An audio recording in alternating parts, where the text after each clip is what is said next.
Maraming mga estudyante ang nakakaranas ng diskriminasyon sa loob ng paaralan o sa online.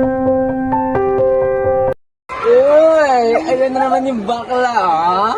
Tignan mo, ang pangit! Bye-bye!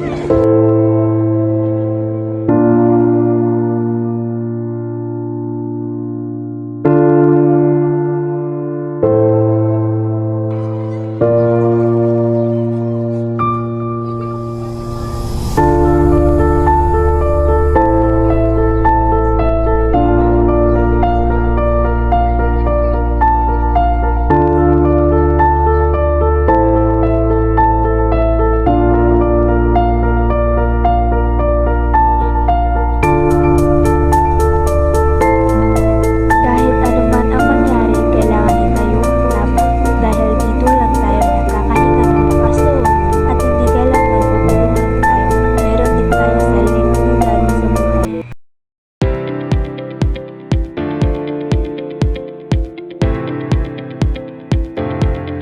Lahat tayo ay may karapatang pagtao na walang takot.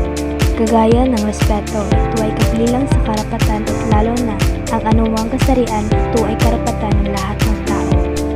At maraming LGBT personalities ang nag-ambag ng positibong pagbabago sa mundo.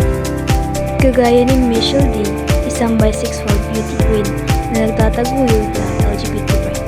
At si Pablo, isang gay pop star na nakilala sa kanyang hit na Takaw Tingin. Respeto para sa lahat.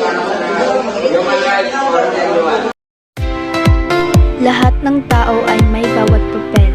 Maging boses tayo ng kabutihan at huwag hahayaang hindi tayo makagawa ng tama. At simulan ang respeto at pag-ibig natin sa bawat isa